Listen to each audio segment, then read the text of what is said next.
Selamat berbuka puasa bagi yang menjalankan. Gusti, lagi ngopi habis buka. Ini melihat ada yang konferensi pers atas nama tokoh ulama rakyat akan kepung MK tanggal 3 dan 5. Mengancam-ngancam MK. Kalau MK tidak memutuskan seperti yang diinginkan oleh mereka, maka siap-siap katanya akan menghadapi kemarahan rakyat. Ini kurang ajar. Jengkel sekali kita, setiap kalimat mereka itu mengatasnamakan rakyat loh. Padahal itu adalah para pendukung Anies. Para pendukung Anies. Astagfirullahaladzim. Coba kita lihat nih. Ini potong-potong suaranya, tapi dari sananya potong-potong. Wah, lumayan lah. Bisa kita menangkap substansinya nih. Coba kita dengarkan. Di MK. Sekarang sedang berlangsung sidang MK dan sedang dinantikan sidang MK yaitu pada tanggal 1, 2, 3, 4, dan 5. Dan nanti keputusannya rencana tanggal 22. Oleh karenanya, rakyat ingin menunjukkan, ingin menekan kepada MK agar melakukan satu keputusan yang adil. Kita mengawal semua tim yang sedang, yaitu pada tanggal 1, 2, 3, 4, 5. Tetapi saat ini kita mengumumkan bahwa tanggal 3 dan 5 kita akan membuat panggung rakyat di sekitar MK untuk menampilkan seluruh para tokoh, para rakyat-rakyat dari luar kota untuk berduyun-duyun hadir untuk menunjukkan bahwa kita jangan sampai main hakim MK tidak melakukan transparan fakta-fakta hukum, dan bahkan konon katanya ada yang meminta untuk dibukakan sirekap dan misalnya tidak mampu membukakan itu bagian-bagian yang tidak transparan. Oleh karenanya maka kita tutup kawalan rakyat itu ditunggu sampai tanggal 22. Apabila tanggal 22 MK tetap mengumumkan sesuatu yang merugikan rakyat, tidak mendiskualifikasi paslon 2, maka tentu akan terjadi kemarahan rakyat pada 22 itu, dan kita semua harus mengawal rakyat harus menang. Assalamualaikum warahmatullahi wabarakatuh. Tidak panjang lebar, dari mulai proses pemilu, kampanye, proses pemilu, dan pasca pemilu kita tahu sendiri seperti apa faktanya. Lalu sekarang kawal KPU, kawal Bawaslu, dan terakhir adalah kawal MK. Bagaimana bisa rakyat menang ketika MK memutuskan yang tidak sesuai untuk rakyat? Untuk itu tanggal 3 dan 5 akan kita gunakan untuk mengadakan panggung rakyat, suara demokrasi. Satu kali lagi, tanggal 5 dan tanggal 3 dan 5 akan ada panggung rakyat, suara demokrasi dalam rangka mengawal sidang MK yang endingnya nanti pada 22 April akan diputuskan. Nah, keputusan MK akan seperti apa dan pastinya akan berdampak bagi rakyat. Untuk itu, untuk seluruh rakyat Indonesia dimanapun Anda berada, dan terutama saya mewakili emak-emak, silahkan, karena pada faktanya emak-emak yang sekarang mendominasi ada di lapangan, hadir di MK pada tanggal 5 dan tanggal 3 dan 5 di MK jam 16.00 sampai selesai, sebelum nanti pada tanggal 22 April 2024 kita dengarkan putusan MK yang sebenarnya. Itu saja dari saya. Terima kasih dan assalamualaikum warahmatullahi wabarakatuh. Akhir, konsisten, istiqomah, semangat. Kita tetap ada di perjuangan untuk perubahan dan untuk kemaslahatan umat di Indonesia. Tetap berdiri di negara para bedebah. Wassalamualaikum warahmatullahi wabarakatuh.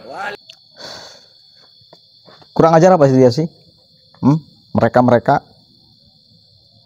kalau mereka mengatakan atas nama pendukung Anies, silahkan. Itu pun kalian jangan coba-coba mengintervensi MK. Mau membuat panggung rakyat, tai lah. Panggung rakyat apaan sih?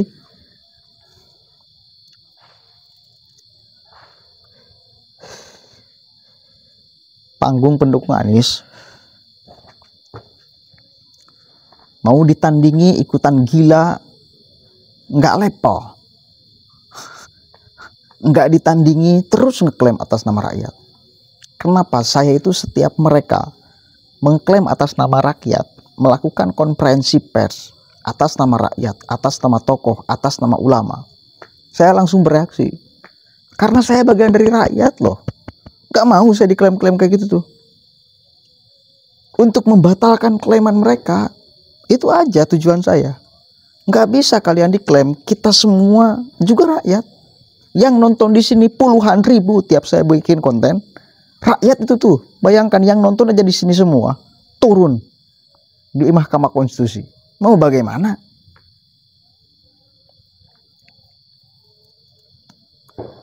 Tapi selalu saya sarankan, jangan ikutan gila. Mereka sedang gila. Udahlah. Gak ada lagi bahasa halus. Karena keterlaluan, tiap hari, tiap detik mereka ngeklaim kita kok.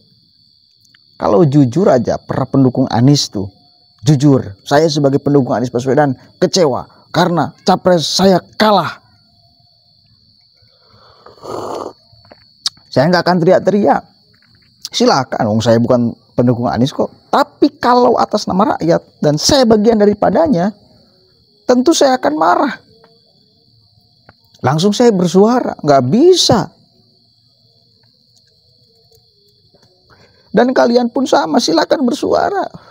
Makanya kadang-kadang saya ngambil orang yang bikin konten, mengkritik ulah-ulah mereka, mentertawakan ulah mereka, supaya mengkonfirmasi bahwa rakyat yang sesungguhnya, yang banyak, yang mayoritas itu tidak sama seperti mereka kok. Tidak sama seperti mereka, percaya deh. Masih banyak rakyat yang waras. Pendukung Anies juga masih ada yang menerima kok kekalahan. Pendukung Ganjar juga masih ada kok yang menerima kekalahan. Ini aja aktor-aktornya nih. Egy Sujana. Dari dulu kayak gitu dia tuh.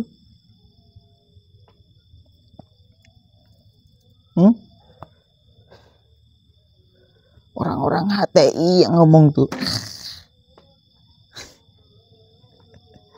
Anda itu bakal jadi bahan lawakan loh.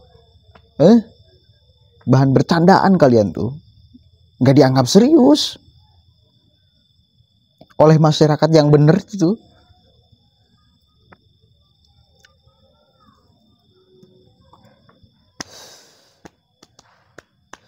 Begitu ya. Coba komen di sini. Pengen lihat rakyat yang sesungguhnya.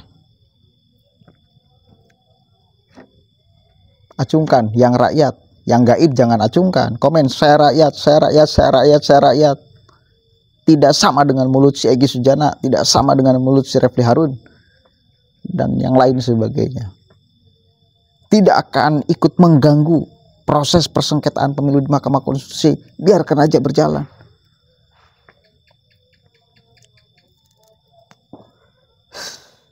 Kurang ajar, MK mau ditekan tuh, mau diintervensi tuh. Katanya nggak mau MK diintervensi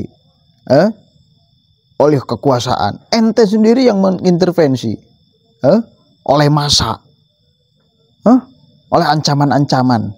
Kalau tidak memutuskan sesuai dengan keinginan Anda, akan digeruduk, akan kekacauan, akan terjadi huru-hara dan lain sebagainya, akan menerima amarah rakyat. Ngapain? Ente yang ngancem-ngancem yang sesungguhnya itu. Goblok. Assalamualaikum warahmatullahi wabarakatuh.